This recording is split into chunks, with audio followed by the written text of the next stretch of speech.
Vous écoutez la MIF Production, le podcast des métiers du cinéma et de l'audiovisuel.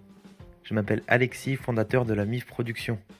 J'ai décidé de quitter le marché de Rungis pour entreprendre dans la production audiovisuelle alors que je n'y connais rien dans ce domaine. Chaque semaine, je discute avec une personnalité du monde de l'audiovisuel pour parler de son parcours et de son rapport à son métier. Mon but avec ce podcast est d'informer, d'inspirer et de motiver des réalisateurs et producteurs, mais aussi de faire connaître les métiers de l'audiovisuel, leur importance, leur motivation. En créant ce podcast, j'espère aussi faire des rencontres, poser toutes mes questions et vous raconter mes aventures en tant qu'entrepreneur. Rejoignez-moi sur Instagram pour plus d'informations, @lamifproduction au pluriel. Aujourd'hui, je suis dans les locaux de Media One, plus précisément chez Scarlett Productions, qui a entre autres produit Cœur Océan et Kaboul Kitchen. Je suis accueilli par sa cofondatrice, Florence Dormoy. Elle nous donne plein de conseils et d'informations en se basant sur son propre parcours. Je vous souhaite une bonne écoute. C'est parti.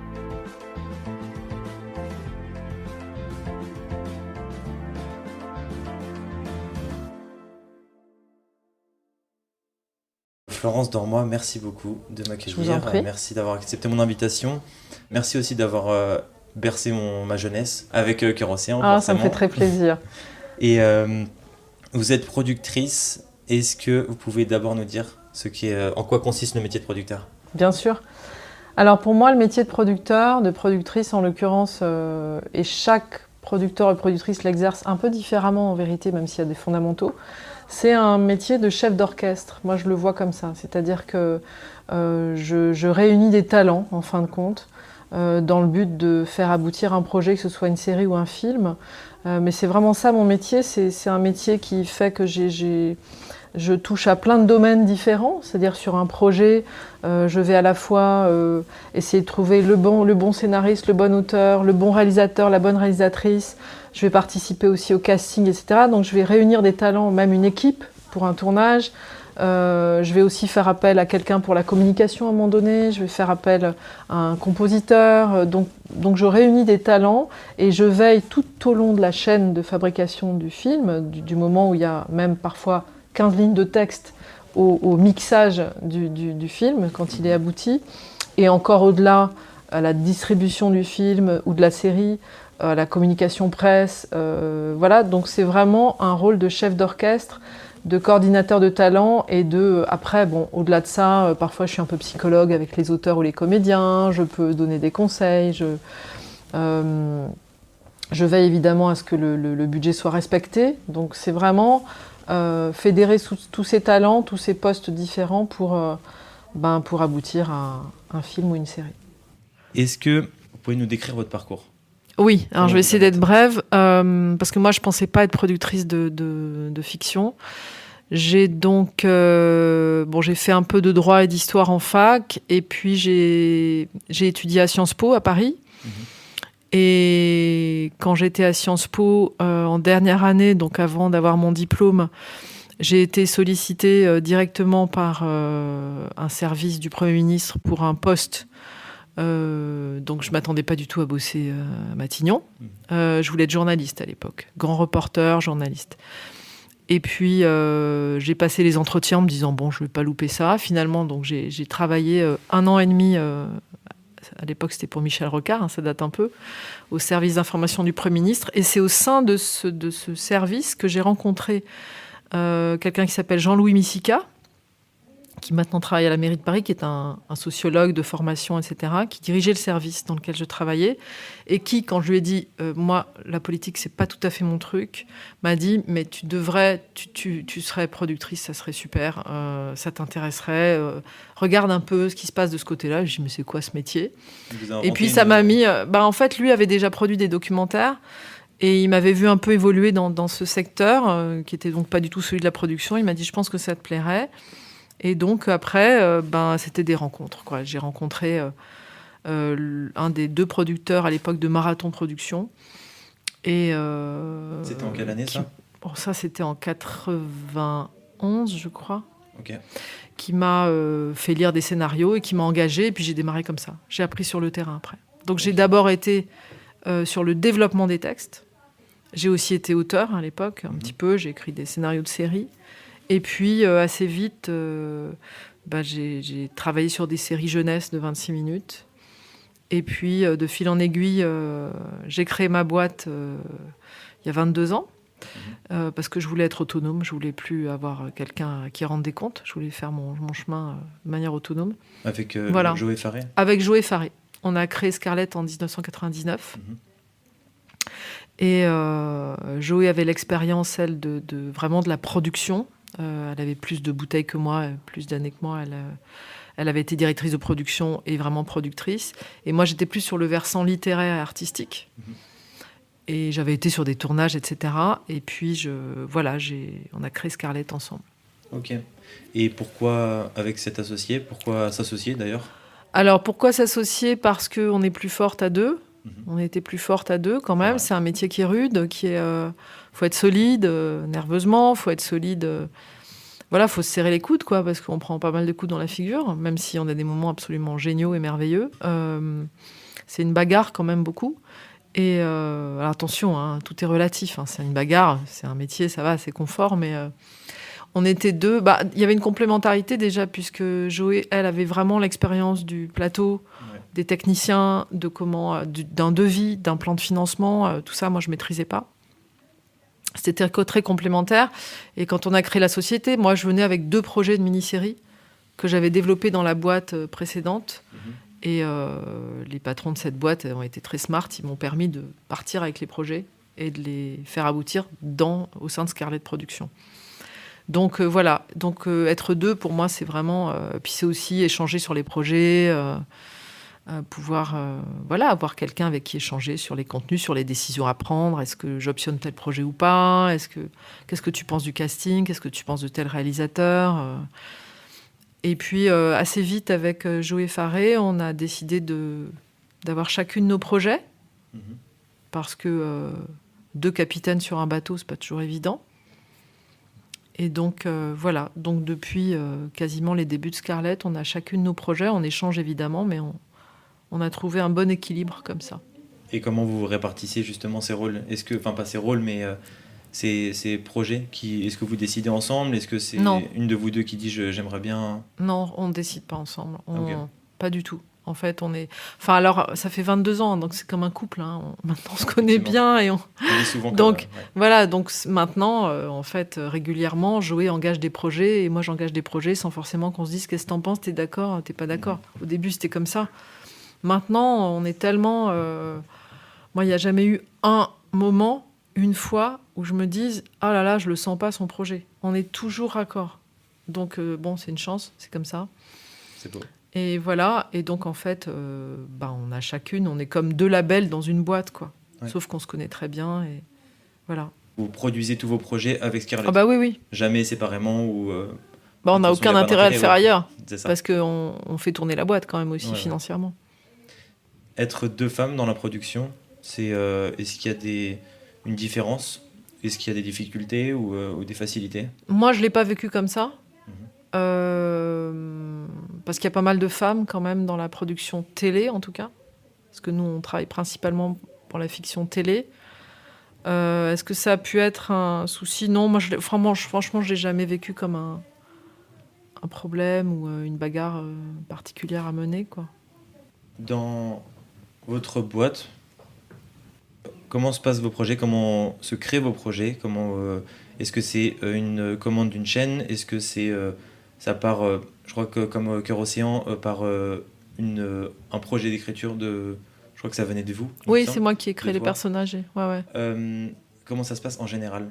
Alors, ça se passe de plein de manières différentes et c'est quasiment jamais la commande d'une chaîne. Ça serait merveilleux que ce soit la commande d'une chaîne. On serait super contente, mais c'est pas comme ça. Non, alors ça peut partir en fait à la source d'un projet. Il y a soit une idée, soit un bouquin, soit un... Donc ça peut être initié par nous, c'est-à-dire par exemple, voilà, j'ai envie, quand j'ai fait par exemple Les Anonymes de Pierre Scheller, j'avais envie de faire une fiction sur les nationalistes corses, sur l'assassinat du préfet Erignac. Donc je suis allée voir Canal et j'ai dit, voilà, c'était à l'époque où ils faisaient pas mal de fiction politique ou historique comme ça. Et ils m'ont dit, on n'a rien là-dessus, allons-y. Et donc, à partir de là, je trouve ce qui, pour moi, est le bon scénariste pour faire le projet. En l'occurrence, il y avait un journaliste associé au projet parce qu'il fallait vraiment... Puis des avocats, c'était un sujet très chaud. Et puis ensuite, le réalisateur. Donc ça, c'est une idée que j'ai, moi, ou comme Cœur Océan. Cœur Océan, c'est un moment où la fiction jeunesse, il y avait beaucoup de séries sur France Télé, mais il n'y avait pas de feuilleton. C'est vraiment un truc où on suit les trajectoires des personnages.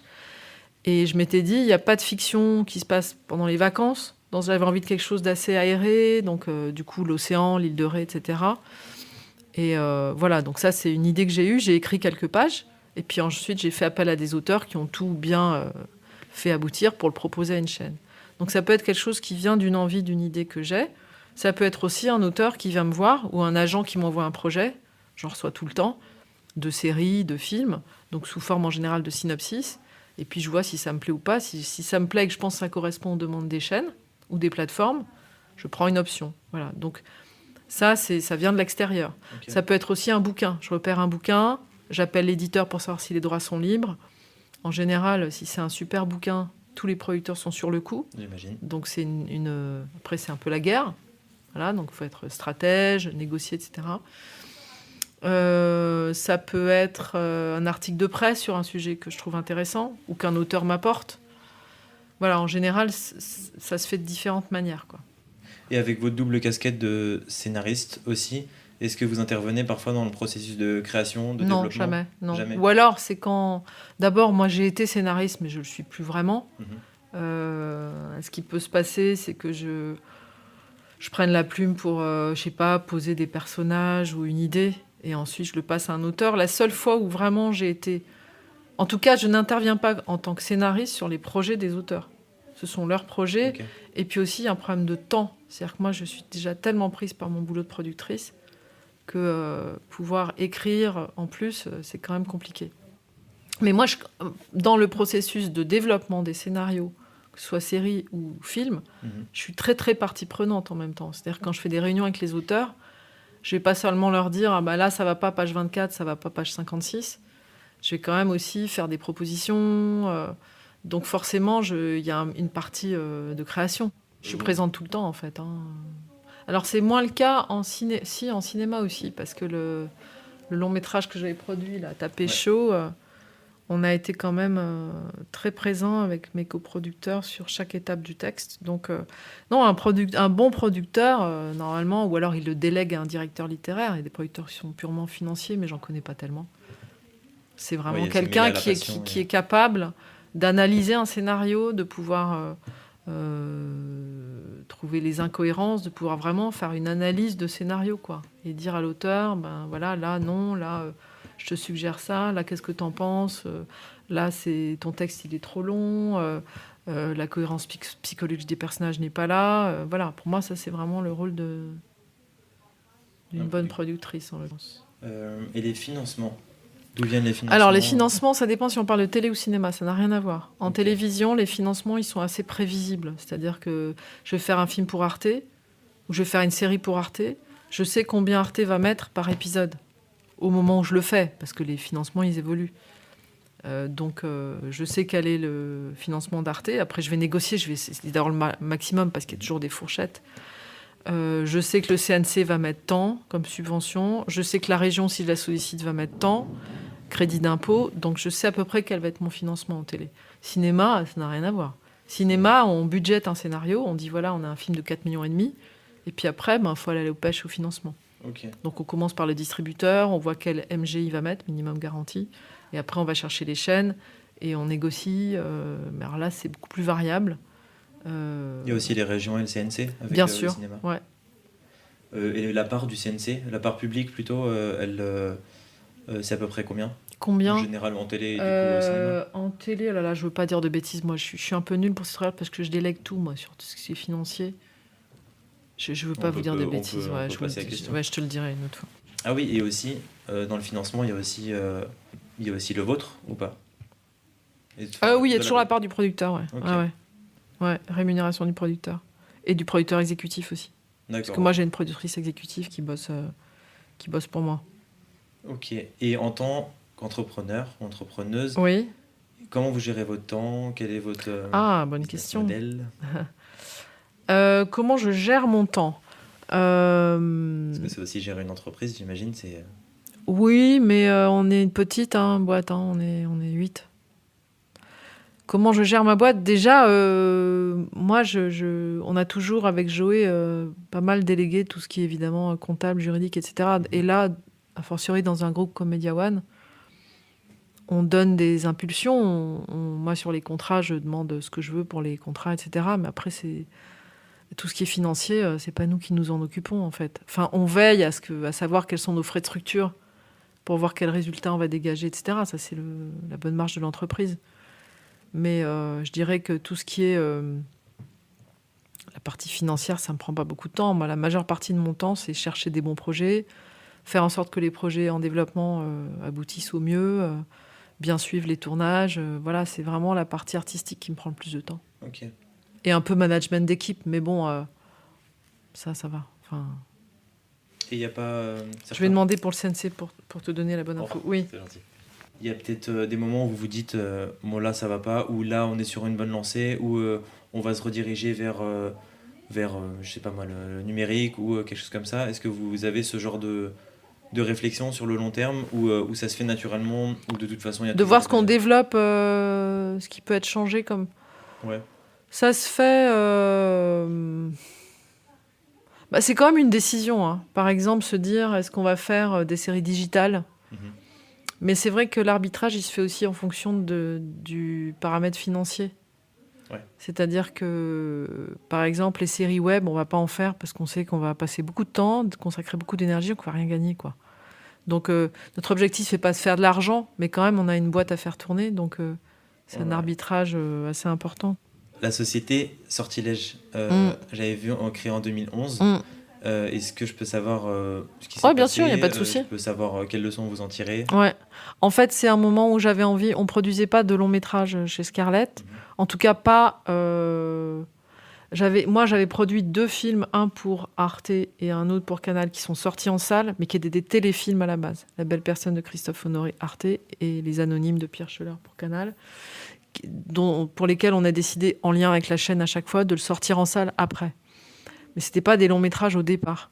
Et donc, à un moment donné, quand j'ai créé ce Sortilège, je l'ai créé complètement en dehors de Scarlett. Donc, il n'y avait aucun lien capitalistique. C'est vraiment moi qui l'ai créé toute seule, parce que je voulais produire à côté de Scarlett des longs métrages. Okay. Voilà.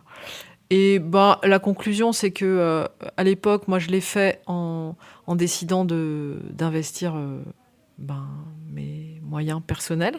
Donc, je me suis mise en risque personnellement. J'avais de l'argent de côté. Et la leçon que j'en tire, c'est que, en l'occurrence, j'ai eu un peu une mésaventure parce que j'avais développé 5 projets de long métrage. Et il y en a un qui a vraiment failli se faire parce que j'avais j'ai eu un distributeur tout de suite, et un très gros distributeur. On avait un bon casting. J'avais Canal a priori. Et puis Canal s'est retiré au dernier moment, comme ça peut arriver, parce qu'ils font pas le contrat tout de suite. En fait, ils disent on vient, et puis en fait, ils sont retirés. Et tout s'est cassé la figure. Et donc, j'ai quand même perdu pas mal d'argent de développement que j'avais investi. Ouais. La leçon que j'en tire, c'est que le résultat, c'est que j'ai fait taper chaud en coproduction avec Mandarin. C'est que c'est bien aussi de ne pas tout faire tout seul, de trouver des bons partenaires. Et puis, en fait, ce qui se passe aussi, c'est que j'avais appris un peu toute seule, parce que le cinéma à la télé, c'est pas du tout pareil. Ouais. Donc, je m'étais dit, parce que moi, je suis quelqu'un de très indépendant, je vais apprendre toute seule, rencontrer des distributeurs, etc. C'est quand même un autre milieu, sont d'autres réseaux. Donc je pense que j'aurais dû peut-être pas tout faire toute seule, quoi. M'associer, même pour cette aventure de cinéma. Mais bon, on en retire toujours des leçons, quoi. Donc c'est. Donc vous conseillez plutôt de s'associer, de ne pas prendre trop de risques, j'imagine. Ouais. Et enfin, le cinéma, c'est risqué de toute façon. Hein. On prend forcément des risques. Hein. C'est un peu naturel, mais voilà. Moi, j'ai un goût assez naturel pour les films d'auteur, le cinéma d'auteur. Et j'étais partie sur des projets assez... très auteurs, qui sont donc pas très faciles à monter. Et donc, une des leçons que j'en ai tirées, c'est que là, maintenant, et notamment avec Tapé Chaud, quand j'ai voulu me réintéresser au cinéma, et chez Scarlett, du coup, j'ai pas remonté notre structure, je me suis dit, je vais faire une comédie, de la comédie populaire, quoi. Okay. Alors, Tapé Chaud, c'est un peu quand même une comédie d'auteur, mais c'est pas non plus un film totalement hyper singulier. J'aime toujours autant le cinéma d'auteur, mais je préfère passer déjà par des comédies plus commerciales, entre guillemets, pour pouvoir ensuite faire des choses plus singulières. Ouais, avoir la liberté, un peu plus de Voilà, liberté pour. voilà. Ouais. Avant de poser ma dernière question, Ouais. ah ben non, je demandais pour l'éco-production. Est-ce que ça se fait souvent? Est-ce que c'est conseillé? Et comment ça se passe surtout? L'éco-production, Ouais, c'est-à-dire en lien avec tout ce qui est renouvelable et tout non, ça. non. Ah non. Coproduction. Ah, les Autant. coproductions, Ouais, pardon. Oui, oui. comme avec Mandarin. Ah, bah ça c'est un choix. En télé, on en a fait quelques-unes. Ça se justifie sur des séries parce que sinon financièrement c'est pas intéressant de partager la marge. D'accord. Moi je l'ai fait sur notamment un feuilleton de 4 fois 90 minutes où j'étais auteur d'ailleurs, où j'avais créé C'était des auteurs-producteurs et moi on avait créé les personnages. Bon, après je me suis arrêtée au stade des séquenciers, j'avais pas le temps de tout écrire. On avait coproduit à 50-50. Ok. Et avec Mandarin, l'idée c'était un projet de premier long métrage, Tapé chaud, qui est sorti l'année dernière au cinéma. Et l'idée, alors je connaissais bien un des deux producteurs de Mandarin aussi depuis pas mal de temps, c'était de m'associer avec un producteur qui avait pignon sur rue et qui avait une vraie puissance sur le marché du cinéma et qui pouvait m'aider à monter le projet plus facilement que si j'avais été toute seule. Ouais. Et qui aussi, avec lequel j'étais en affinité, parce qu'on a vraiment bien collaboré, c'était super. Mandarin qui a aussi produit, je crois, OSS. Et ils ont produit 65 longs métrages, c'est les plus gros producteurs de films. C'est un des gros producteurs de cinéma. Ils ont produit Ozon, ils ont produit plein de films. Est-ce que tu as un conseil à donner pour quelqu'un qui veut se lancer dans la production? Un conseil ou des erreurs à éviter? Un conseil à donner, ne jamais se décourager. Ça, c'est pour tout entrepreneur. Ouais, c'est ça. Dans la production, il faut bien être certain qu'on a un vrai appétit pour le fait de pouvoir jongler entre différentes choses tout le temps. En tout cas, en télé, c'est un métier où il faut tout le temps être en veille, tout le temps regarder partout, les oreilles grandes ouvertes, les yeux grands ouverts, être très très vif, très très rapide, très réactif. Mais ça, c'est peut-être naturel quand on a envie de devenir producteur ou productrice. Et après, c'est un métier aussi c'est un petit milieu, donc le mieux, c'est d'intégrer une société de production déjà pour... Alors, se lancer tout seul, c'est possible, peut-être plus en cinéma qu'en télé, je pense. Okay. C'est-à-dire dire, je vais produire des courts-métrages et puis ensuite des longs. Mais c'est pas mal de faire ses premiers pas dans une structure. Mais il faut pouvoir apporter quelque chose à la structure. Ouais. Pas débarquer en disant, je veux être producteur. Voilà, mais on peut passer par la direction littéraire, par exemple. On peut passer par d'autres postes pour arriver à la production. Sans être producteur directement, parce que... Pour observer un peu, pour savoir ce qu'est le métier de producteur, je pense qu'il faut aussi voir de l'intérieur. Connaître tous les moments de la chaîne. Ouais. Ok, j'ai un petit cadeau pour toi. Ah bon? C'est super gentil. Symbolique, j'arrive. Ah, c'est sympa. Ah, alors, super. Alors, c'est quoi? Des douceurs. J'ai introduit ce cadeau. Je suis d'origine libanaise. Oui. Et ça, c'est clairement un de mes desserts préférés. Ah, c'est trop gentil. Des marboules. Il y en a... Merci à beaucoup. La date, à la pistache et je crois aux noix. Et fabrication artisanale, attention. Merci beaucoup. Et voilà, pour te remercier. Ah, c'est hyper gentil, merci beaucoup. En plus, moi, je suis très sensible à tout ce qui touche au Liban, parce que j'ai des amis libanais, je sais que c'est dur en ce moment en plus, on n'en parle pas beaucoup. Et je trouve ça étonnant qu'on en parle si peu, en fait. Mais, on va peut-être faire des films dessus pour informer les gens. Et j'ai un ami notamment que j'adore, qui s'appelle Philippe Araktingi, qui est réalisateur, qui a fait des documentaires, des films de cinéma. Et qui, là, était retourné à Beyrouth avec sa femme et ils sont en train de rentrer en France tellement c'est dur, quoi. Et ils ont la possibilité de le faire, mais je sais que là-bas, il y a plein de gens qui peuvent pas. Ouais, c'est pas donné à tout le monde. Voilà. Et j'aime beaucoup, moi, chaque fois que j'étais amenée à rencontrer, dans différents endroits d'ailleurs, au Sénégal aussi, il y a une communauté libanaise importante que j'ai pas mal fréquentée. Et voilà, j'aime bien les Libanais en général. Et j'ai toujours... je regrette parce que je regrette de... Philippe et sa femme m'ont souvent invité à venir les voir depuis 20 ans. Et je suis jamais allée. Là, je crois pas que ce soit le meilleur moment, mais j'espère aller visiter le Liban un jour. Mais merci beaucoup, c'est adorable. Je t'en prie, merci à toi. On va se régaler. Ouais. Merci d'avoir écouté cet épisode jusqu'au bout. Vous pouvez me retrouver sur Insta @lamifproduction au pluriel si vous avez des questions, des suggestions ou si vous voulez intervenir dans mon podcast. On se retrouve la semaine prochaine. Du kiff. Ciao.